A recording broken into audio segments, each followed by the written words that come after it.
வண்டிகளில் இடியாப்பம் விற்பனை செய்வோர் உணவு பாதுகாப்பு துறையிடம் உரிமம் பெற வேண்டும் என்கிற அறிவிப்பு அத்தொழிலில் ஈடுபட்டுள்ளவர்களிடம் என்ன மாதிரியான தாக்கத்தை ஏற்படுத்தியுள்ளது என்பது குறித்து தற்போது பார்க்கலாம்.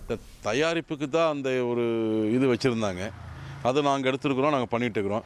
உதாரணத்துக்கு பார்த்தா எங்ககிட்டயே இருந்து சந்தக சேவை இதை எடுத்து எங்ககிட்ட இருந்து எடுத்து கொண்டு விற்றுட்ருக்காங்க.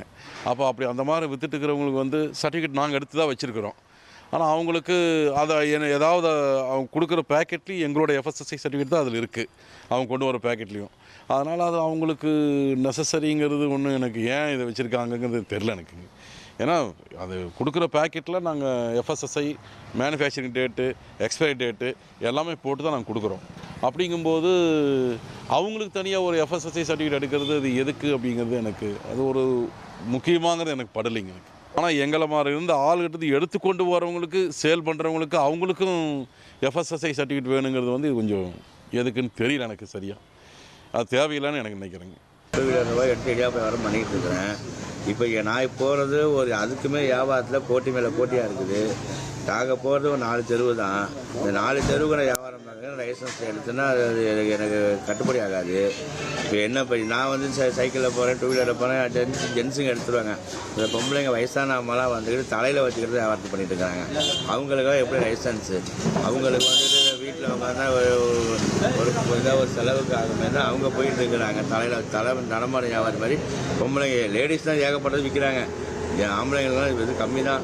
ஒரு பொம்பளை இடியாப்ப வியாபாரத்தை வச்சு தான் அவங்க குடும்பத்தை ஒரு குழம்பு செலவோ, மளிகை ஜாமான் செலவோ அதை வச்சு ஒரு பொம்பளை பண்ணிகிட்டு இருக்காங்க. அவங்கள போய் லைசன்ஸ் எடுத்தால் அவங்க எப்படி லைசன்ஸ் எடுப்பாங்க? இது லைசன்ஸ் எடுக்கிற அளவு பெரிய தொழில் கிடையாது. ரொம்ப சின்ன வருமானம் தான், சின்ன குடிச்சையோட கம்மி தான். இது எங்கள் வாழ்வாதாரமே இதுதான். நான் எடுத்து விற்கிறது இந்த இதில் எனக்கு லாபம் ஒரு 2 ரூபா தான் கிடைக்கும்.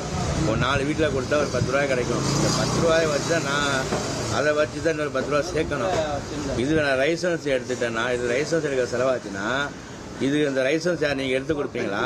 இல்லை, எதனால இந்த அறிக்கை வந்துச்சு, எதனால இது வந்துச்சு, அது எனக்கு ஒன்றும் புரியலை. இந்த எதுலேயே கையை வச்சுருக்காங்க. இந்த இடியாப்பாங்கிற இந்த கை வச்ச காரணம் எனக்கு ஒன்றும் புரியலை. அது எதனால வச்சுருக்காங்க? இது பெரிய லெவலில் பிஸ்னஸ் கிடையாது. ஒரு 50 ரூபாய்க்கு இடியாப்பம் எடுத்து வியாபாரம் பண்ணோம். ஒரு 100 ரூபாய்க்கு இடியாப்பம் எடுத்தோம்னா நம்ம எனக்கு 30 ரூபாய் கிடைக்கும். 100 ரூபாய் இடியாப்பம் தான் 30 ரூபாய் கிடைக்கும். இடியாப்பம் விற்பனைக்கு உரிமம் கட்டாயம் என்கிற உணவு பாதுகாப்பு துறையின் அறிவிப்பிற்கு தமிழகத்தின் பல்வேறு பகுதிகளைச் சேர்ந்த விற்பனையாளர்கள் தெரிவித்த கருத்துக்களை நாம் பார்த்தோம். இனி செல்லும் இடமெல்லாம் செய்தி. தந்தி டிவியின் வாட்ஸ்அப் சேனலை ஃபாலோ பண்ணினா செல்ல இருக்கும் இடமெல்லாம் செய்தி. இதோ QR கோட், இப்பவே ஸ்கேன் பண்ணுங்க, ஃபாலோ பண்ணுங்க.